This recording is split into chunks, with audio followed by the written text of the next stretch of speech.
बाबा गुरु गोरखनाथ। अरे बेटा, जोगी द्वार पे आया है बेटा, कोई घर पे है? हाँ महाराज, आओ बैठे बाबा जी। ठीक है बेटा, और सुनाओ क्या हाल है बेटा? सब आशीर्वाद है महाराज। आप तो जोगी जती हुआ कोनो ऐसा आशीर्वाद देतन कि हमनो अमीर आदमी बन जाई, गाड़ी बंगला नौकर चाकर सब हो जात, साधु संतन के खूब सेवा करीत बढ़ चढ़ के। हाँ बेटा, एक अमीर घर की दास्तान सुनाता हूँ बेटा, सुनो। बौड़म कक्का बड़ा घराना, बौड़म कक्का बड़ा घराना, जिला में जे करना बाबू खैले बिन मर गईला, तेरा ही खैलस 52 गाँव। बाबू खैले बिन मर गईले, तेरा ही खैलस 52 गाँव। बाबू खैले बिन मर गईले, तेरा ही खैलस 52 गाँव।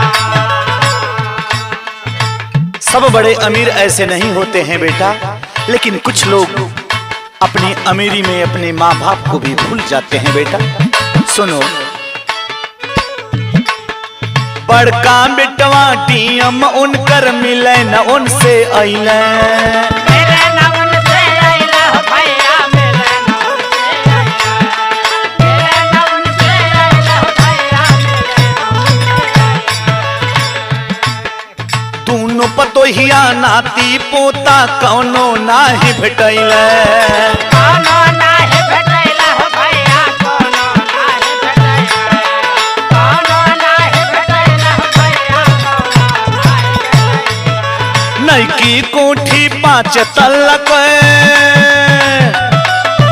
नैकी कोठी 5 तल्लक, करैल झाव झा, बाबू खैले बिन मर गईले, तेरा ही खैलस 52 गाँव। बाबू खैले बिन मर गईले, तेरा ही खैलस 52 गाँव।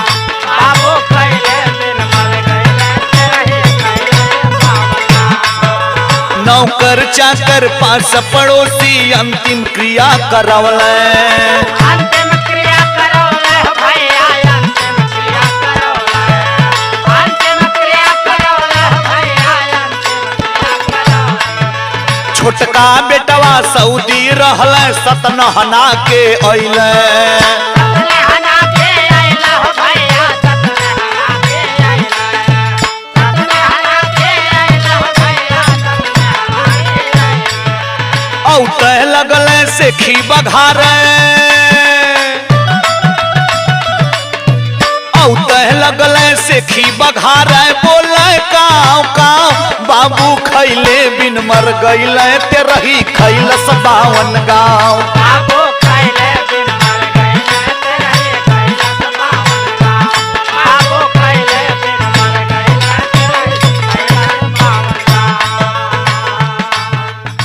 बेटा, कुछ ऐसे अमीर लोगों की यही दास्तान है बेटा,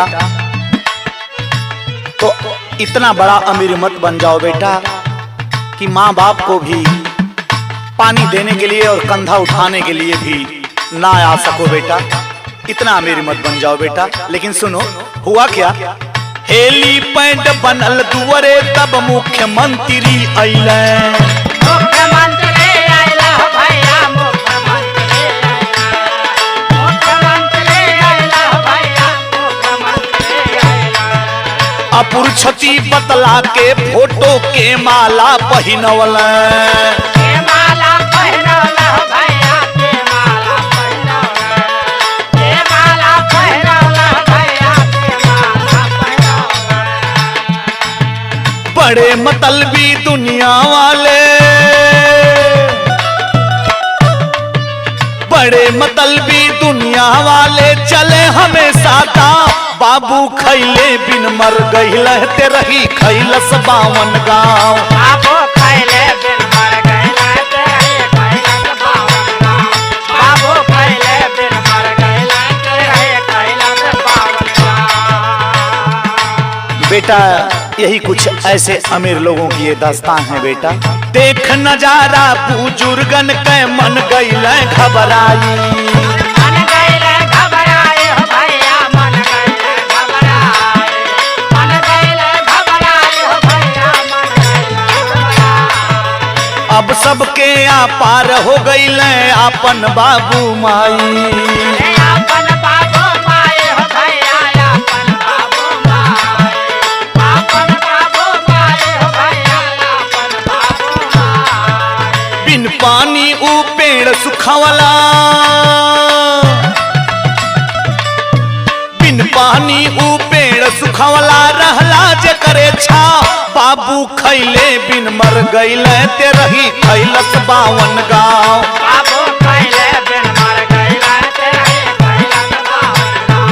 बाबू खैले बिन मर गईले ते रही खैलस 52 गाँव। ऐ बेटा, अमीर बनना कोई बुरी बात नहीं बेटा, तरक्की करो, आशीर्वाद है बाबा गुरु गोरखनाथ का। लेकिन अपने धन दौलत के गुमान में अपने माँ बाप को मत भूल जाओ बेटा।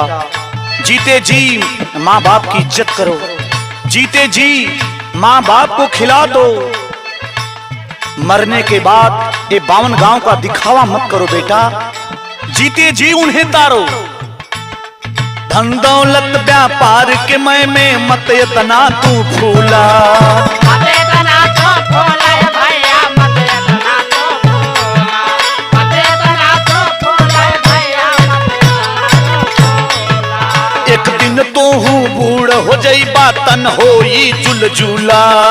तन होए जुलझूला भैया, तन होए जुलझूला, तन होए जुलझूला भैया, तन होए जुलझूला। सिया राम संतोष कहे तू, सिया राम संतोष कहे तू पूजायन कर पा। बाबू खैले बिन मर गईले ते रही खैलस 52 गाँव। बाबू खैले बिन मर गईले ते रही खैलस 52 गाँव। बाबू खैले बिन मर गईले ते रही खैलस 52 गाँव। बाबू खैले बिन मर गईले ते रही खैलस 52 गाँव। ये रही एक अमीर घर की दास्तां। क्या अमीर बनना चाहोगे बेटा?